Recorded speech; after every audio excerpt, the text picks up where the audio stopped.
Hey guys, it's me Simo Orahara, and in this video we're gonna talk about the Gotei 13, this new version, and what kind of power they have now and how they can face the near enemy of the upcoming arc. For thousands of years guys, the Gotei 13 has always been the protective force of the Soul Society and the Serity in particular. This organization began as a group of killers and criminals led by Yamamoto, and quickly became a highly organized group under Central 46, consisting of 13 squads. Each squad include about 200 Shinigami, totaling around 3,000 Shinigami serving the Gotei 13. Now, among those Shinigami, the captains and vice captains have always formed the backbone of the Gotei 13. And most fans would agree that the Gotei 13 has had several distinct versions, some stronger than others, and some better than others. It can be said that the criteria that make one version better than the other are the quality of the captains who were present at the time, and based on comparing their power and the prominent roles they played, especially when facing the enemies they confronted. For example, we have the first version, which can be described as exceptional one, as it consisted of the founding generation, which included the strongest Shinigami of that era, most of whom were criminals and killers, as we have said. And unfortunately, we don't know their exact abilities, but what we do know is that under Yamamoto's control and leadership, they defeated Yhwach and destroyed his entire army. While that squad was not organized the same way as the current one, the most important thing it had was the power. The strength of the Gotei was what enabled them to defeat Yhwach 1,000 years ago and destroyed his plan. However guys, as we know, after that battle many things changed. The Serity entered a period of peace and many captains changed. We don't know which captains left or why the first generation was replaced. Therefore, it can be said that we have no information about the versions of the Gotei 13 during the first 700 years, because what we do have comes after that period. And we can get some information about that from the 8th Kenpachi's novel, Spirits Are Forever With You. In a flashback from that novel, which takes place 250 years ago, it is mentioned that Kiraku and Okitake were captains at the time, and the Kenpachi of that era was Kuryashiki, the 7th Kenpachi, and Unohana was captain of the 4th Division, and Yamamoto was captain of the 3rd Division, and we can say that even Ginri was captain of the 6th Division, because Kobo once mentioned that Ginri led for over 100 years, and Kyoraku simply overlooked Gotei and Ginri. And also at the time guys, the captain of the 12th Division probably was Hikofuni. But overall, we don't have much information about the other captains in that version, except that the 7th Kenpachi lost to Asaji Soya and was killed by him. So the 8th Kenpachi tried to overthrow the Gotei but eventually surrounded and was imprisoned in the Muken. Of the Pendulum flashback version, which featured Urara Kisuke as a captain of the 12th Division and Yurichi as a captain of the 2nd Division, as well as the Vizard's captains like Hirako, Love, Rose, and Quincy. And then we have the 10th Kenpachi, I think his name is Ganjo, alongside the well-known pillars of the Gotei, Yamamoto, Unohana, Kyoraku, and Okitake. Of course, the most important event that marked this version was Aizen Sasuke's holification experiments, because when he was a vice captain, we didn't witness a direct confrontation between the entire Gotei 13 and a specific enemy, because Aizen's plan was still secret. Only 6 captains were involved: the Vizards, Kisuke, Yurichi, and also Chisai from the Kido squad. And this became more significant when Ichigo entered the Soul Society. No one denies that this version of the captains is one of the best, if not the best, at least in my opinion,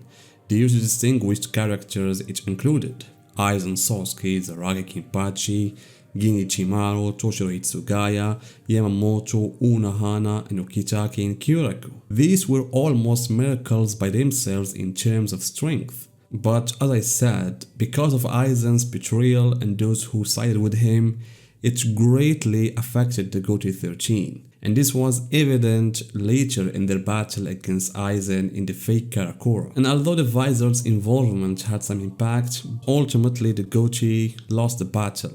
Without the intervention of Ichigo and Kizuki, it would have been a disaster for the Gotei 13 in its end. Then in the following arc, the Gotei 13 were rejuvenated, with some of the visors returning to their squads, but this time with their hero powers, and thus the return of the visors marked a shift in the policies of both the Gotei 13 and Search in general, especially in dealing with the enemy of that arc, Ginjo. And the feature of this version of the Gotei 13 in that arc is that the enemy wasn't strong enough to require the involvement of the entire Gotei 13, so the squad sent to Ichigo was just to know his decision, so they faced no difficulty defeating Ginju's friends. As for the Quincy arc, the second round of the war against Yuabach was this time in his favor. The battle ended an era of Yamamoto's leadership, as he was killed by Yuaba, and the death of Yamamoto and the arrival of Kyoraku changed many of the Gotei 13's policies. But given the enemy's overwhelming power and huge army they had, the Gotei 13 found defeat awaiting them again. I won't say that the Gotei was weak, because the strongest Bankais were used, like Yamamoto's Bankai, Kyoraku, Zaraki, Choshiro in his prime, and the now secret sword, etc. But as I said, the enemy's power was on another level. We're speaking about the Elite Guard and Yuhabach using the power of Ryo and the Almighty. You know, once again Ichigo was the savior, but this time with Uryu, and I can say also Aizen Sasuke. So guys, after reviewing the course of most of the Gotei 13's versions that we have information about, I want to ask you the following question. Does the current version of the Gotei 13 have enough strength to face the coming threat? If we look at the current version that the story ended with, we might agree that in terms of charisma and value of the characters, it is one of the weakest ones in the history of the Gotei 13. However, in terms of strength, I don't think so, for several reasons. What I personally see is that this version is imbalanced in terms of power distribution. We find very strong characters like Zaraki Kinpachi, who can be described as the strongest Shinigami currently within the Gotei 13. Because Zaraki from Aizen's era, and I mean here when he was captain with him, wasn't strong because his power was sealed. So what he has become now could potentially cover the weaknesses of some captains like Isane. The same can be said about Choshiro, Byaki and Rukia. These trio's power increased significantly during the Quincy arc. Moreover guys, some vice captains has reached a whole new level of strength, like Renji, who has become stronger than all of the vice captains. Therefore guys, although many captains in this version seem weak, as an overall force and with the presence of characters like those I mentioned, the total strength of the Gotei will not be as weak as some might think. The last one didn't show us confrontations involving captains as much as it showed the condition of the vice captains. For example, the sister of Isane and also she is her vice captain were the first to fall, and we have seen some confusion among others. Why new characters like Ato and Yayahara showed some combat readiness. So based on what happened in previous arc,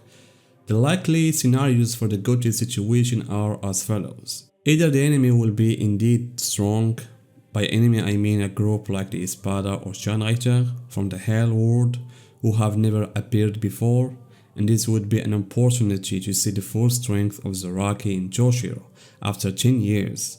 As well as the level of new captains like Iba and Lisa, and also we'll see an evolution in the Vizard's captain's level, or will they remain as in the past, entering fights, revealing their abilities, then being defeated. Or the second possibility is that the arc structure will be similar to Ginju's arc, where the involvement of the Gotei captains will be limited, and so we may not see a major confrontations like those occurred in the Arrancar arc or the Quincy arc. Instead, the story could focus more on other characters of different aspects of the plot, such as the development of some vice captains or the unveiling of hidden secrets.